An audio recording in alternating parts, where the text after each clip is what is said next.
My sister is severely autistic. I have been hating her for a long time. They say family is everything, but what if that family makes you feel invisible? Growing up, she watched her parents' love and attention slip away, replaced by endless demands and sacrifices she never agreed to.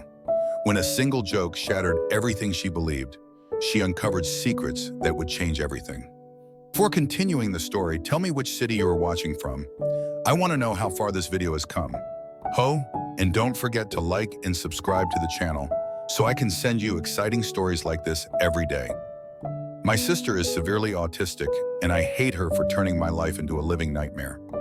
I hate her. That should be wrong to say, but it doesn't feel like it. Ever since my sister was born, it's like I vanished from my parents' radar. I was 6, excited to be a big sister, but that excitement faded fast. The shift was gradual but undeniable. Suddenly, I was moving into the basement because she needed to be closer to mom and dad. That hurt. The basement was creepy and cold, and I missed the warmth of being near them. Nights down there were long and lonely. I'd hear the rest of the family upstairs and feel so cut off, like I was more of an afterthought than a daughter. Losing my toys to her was another blow. She didn't mean to break them, but it happened all the time. I remember trying to explain to my parents how it made me feel, hoping for a bit of sympathy, maybe even justice. But all I got was, she's younger, she doesn't understand. You're the big sister, you should be more understanding. It felt so unfair. Those toys were my escape, and seeing them broken without anyone caring enough to address it just piled on the feeling of being invisible. The MacBook incident was the last straw. School had given it to me because I'd been doing really well, and then one day it was just destroyed. My school was mad at me for being careless, and my parents. They just added to the blame. No one stopped to consider it wasn't actually my fault. I was furious and hurt, but mostly I felt alone in dealing with the mess. It wasn't just about a laptop. It was about feeling like nobody had my back. Honestly, trying to balance being a sister and having a life is rough.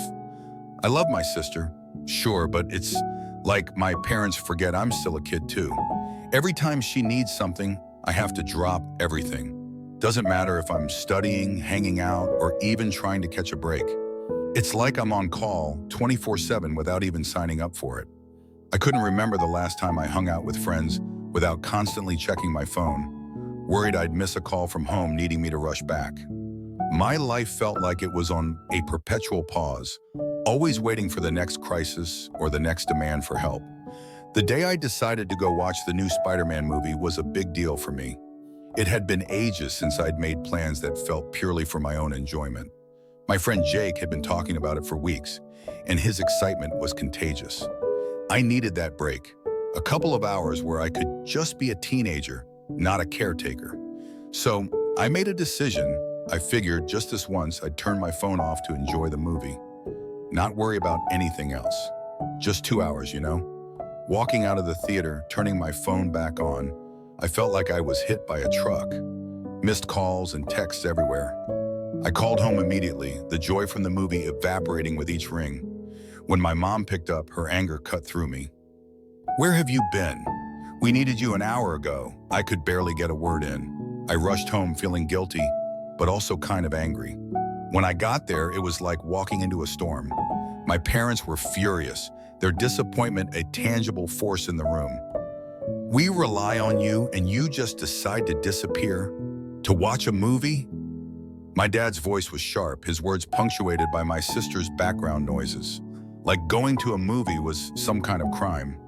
I tried explaining I just wanted a break, that I just wanted a couple of whores to myself, but it fell on deaf ears. It didn't matter. "Your responsibilities here are more important than some movie," my mom added, her words final. They grounded me, said I was being irresponsible, all over a movie. Sitting in my room afterward, it hit me. This wasn't about the movie, it was about feeling stuck. Yeah, I get it, my sister needs me, but sometimes I just want to do something normal without feeling guilty or getting into trouble for it. Being 18 and feeling like you're not allowed to have your own life is tough. It was about feeling trapped in a role I never chose, about longing for a piece of normalcy in a life that felt anything but normal. I love my sister deeply, But in that moment, I couldn't help but feel robbed of the simple teenage experiences, of friendships and carefree moments. Living in my house feels like I'm trapped in a loop where everything revolves around my sister and her needs. Don't get me wrong, I get it. She needs a lot of care, and I want to be there for her. But sometimes it feels like I'm just another item on the family's to-do list. Help your sister. Make sure she's okay. Can't you see we're busy with her? It's exhausting feeling more like an extra hand.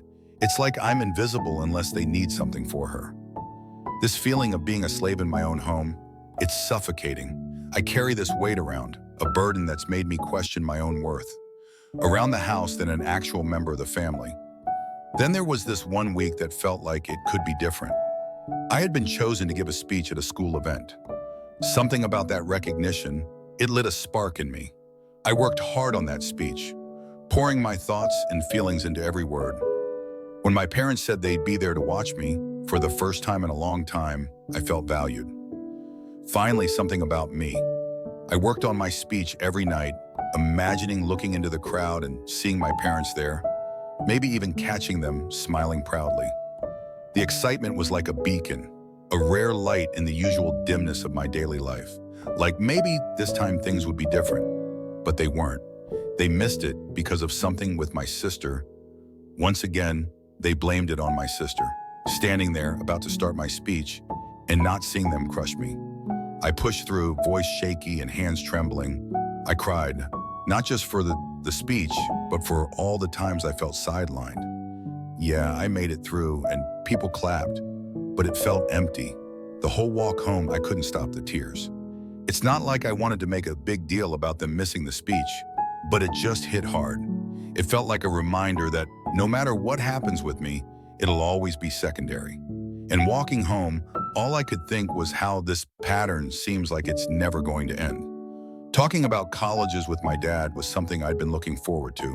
It started off pretty normal. I was actually excited, you know? For once, it felt like we were focusing on my future, on something that was about me.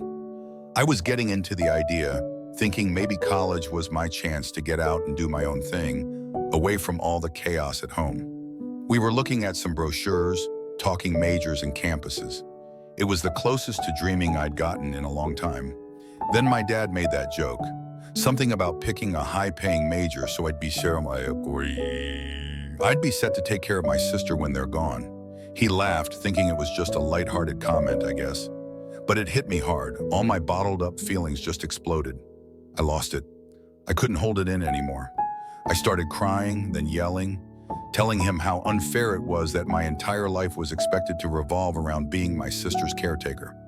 It was all coming out, every bit of resentment, every moment of feeling overlooked and undervalued, trying to make him see how much I've had to give up, how everything always circles back to what my sister needs. But they didn't get it. My parents just stood there staring at me like I was speaking another language, watching me lose it. No comfort, no apologies, nothing. Their faces were so cold, so detached. It was like they couldn't understand why I was so upset over a joke. That's when I realized they weren't going to hear me out. I ran to my room, slammed the door, and I've been here ever since. And here's the thing, I've been in there for hours and they haven't even bothered to check on me. Not a knock, not a word, nothing. It's like my outburst didn't matter to them. It's so lonely sitting here, knowing that even this, me being this upset, isn't enough to get them to see how much I'm hurting. It's like I'm trapped in this role they've set for me, and my feelings about it don't matter at all. Am I wrong for wanting more than this? For wanting to be seen as more than just a future caretaker for my sister? It just feels like no matter what I do, it's like my life doesn't matter. I am nothing to them. Nothing more than just an insurance for my sister after they are gone. After hours turned into a day, and then another, with no word from my parents, something in me clicked. I couldn't shake off the feeling that something had to change. It wasn't just about getting away for a bit. It was about needing some space to figure out my own stuff without always being pulled back into the same old situation. I thought of the one person who'd always seemed to get it, Grandpa. Without making a big plan, I just packed some essentials into a backpack one night and left. I texted him I was coming over, half expecting him to talk me out of it or to call my parents. But he didn't. He just texted back, "Doors open." Staying with Grandpa has been eye-opening. It's not like every moment has been some deep heart-to-heart, but it's just calm here. He lets me be. We've talked about college, about what I might want to do, and it's the first time in a while I've been able to think about my future without feeling guilty or stressed. He's been supportive, encouraging me to think about what I want, not what I feel obligated to do. It's weird, but in just a week here, I've felt more like myself than I have in years. We've had meals together, watched some old movies, and he's shared stories about when he was my age. It's been nice, simple, and kind of freeing. I've even started researching colleges again, this time looking at programs I'm actually interested in, not just ones that might make enough money to take care of my sister in the future. Being with Grandpa has given me a glimpse of what that might look like, and it's something I want to hold on to. Wow. Thank you for all the support and love that you guys have given me. I never expected this post to reach the popularity it did. Thank you all. After thinking about it for these past few hours, you was right that I don't despise my sister. It's not her fault that she was born the way she is. My parents came to talk to me a while after my breakdown, but I was unable to bring myself to talk to them and only cried and asked them to leave. They have made arrangements with my grandfather for me to stay with him for the time being. My parents want to talk to me, but we have decided it's best I leave for now to have some space and time to collect myself. We will be sitting down and talking later this week about this issue. Thank you all again for the love and support through this. I started by telling my grandpa the story of why I broke down the way I did, and to be honest, when I finally spilled everything to Grandpa, his reaction was way more intense than I expected. I mean, I knew he'd be surprised, but he looked downright shocked, horrified. I told him all about how things have been at home, how I've basically been my sister's full-time caregiver on top of everything else, and how it all came crashing down that day with my dad's joke about college and taking care of her forever. Grandpa was seriously upset, especially when he found out that my sister was supposed to have professional help that she wasn't getting. He said a lot of stuff.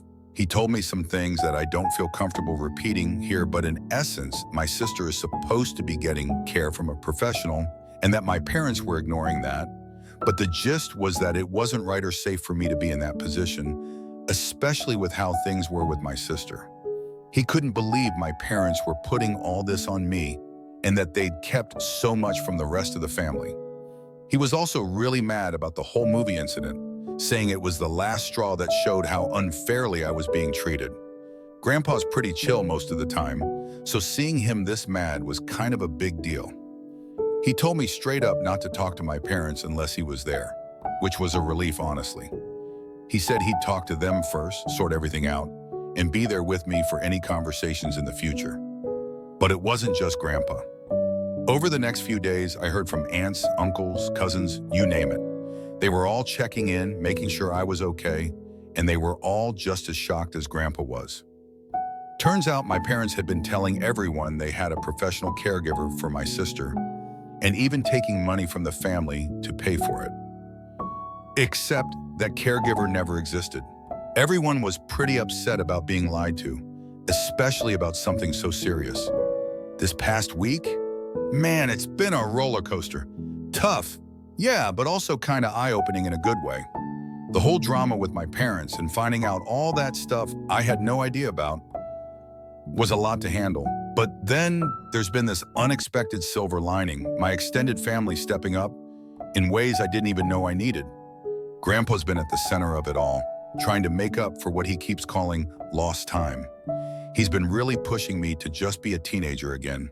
It's weird but nice, getting nudged to hang out with my friends more or just chill and do whatever I feel like. Stuff I haven't really done in, well, forever. It's like he's on this mission to help me reclaim parts of my life I didn't even realize I was missing out on. And it's not just him. My aunts and uncles have been amazing too. They've been around a lot this week, checking in, bringing over food, just talking and actually listening. It's like they're making this massive effort to show they care, to make sure I don't feel alone in this whole mess, It's pretty overwhelming, but in the best way possible. For the first time in what feels like ages, I'm not just the sister or the caretaker. I'm just me, and that feels really good. The talk with my parents on Saturday night, disaster doesn't even cover it. I went in hoping maybe, just maybe, we could start fixing things. Instead, it fell apart even more. They actually admitted to a bunch of stuff so messed up I can't even bring myself to type it out here. But the kicker, not a single sorry came out of their mouths. Instead, they doubled down, saying I was pretty much born to be my sister's caretaker. Yeah, my dad actually said that, like my whole purpose was just about taking care of her. I couldn't keep it together. All the stuff I'd found out, all the support I'd been getting from the rest of the family, it all just bubbled up. I called them out on everything. The lies about the caretaker, the money they were supposedly spending on it, but actually weren't. All of it. But they just dodged and made excuses. By the end of the talk, things were even worse than before. It felt like hitting a brick wall, trying to get through to them. I'd gone into that conversation with a sliver of hope that we could mend things, but I walked out feeling like that chance was completely torched. So after that disaster talk with my parents, I made up my mind. I'm done. Had a long chat with Grandpa and my uncle last night, and we all agreed it's best if I don't go back. Today's the day I'm officially moving out to live with Grandpa. It feels weird, making this huge change, but it also feels right. Like I finally have some control over my life again. I've also decided I'm leaving the state for college once I'm done with high school. Just the thought of starting fresh somewhere new is kind of thrilling. My aunt, she's been incredible through all this. She told me she's going to start sending the money directly to me, the money she used to give to my dad for my sister's care. Guess it's going to be my college fund now. My parents, they've called a couple of times since that night. But if you're thinking they called to say sorry or that they missed me, nah. They just wanted to know when I was planning to come back home. It's like they're not even trying to understand why I had to leave. I know this is going to be a huge change. And honestly, I'm kind of scared, but at the same time, I feel this weight lifting off me. I'm finally making decisions for myself, and there's something really freeing about that. Today's just the start of something new, I guess.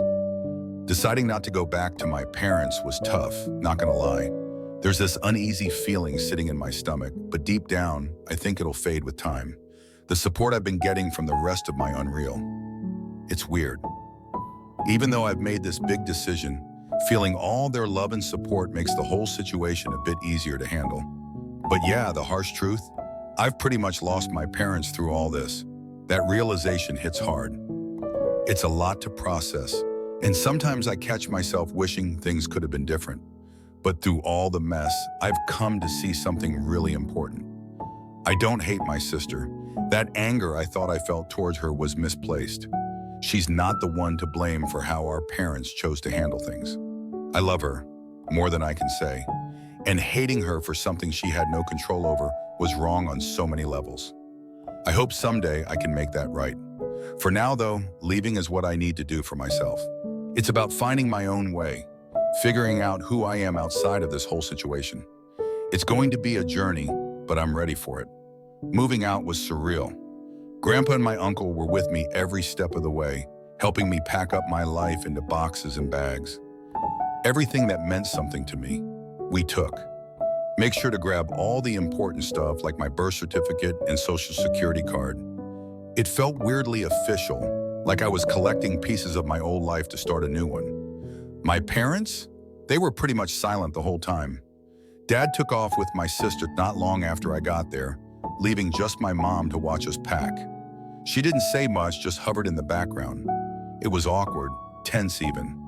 But then, as we were about to leave, she finally broke down. She said she loved me, that she'd miss me. After days of silence, those words hit differently. I hugged her, said goodbye. It was one of the hardest things I've ever done. Sitting in my new room at Grandpa's house, I keep replaying that moment. Did she mean what she said? After everything, it's hard to know for sure, but I want to believe she did. Right now, all I can do is focus on what's ahead. Maybe with time, my parents and I can find a way back to each other. As I sit here today, I realize that life is all about choices. The choice to fight for yourself, the choice to break free from what's weighing you down, and the choice to love yourself enough to step into the unknown. It's not easy, and it's terrifying, but it's also liberating.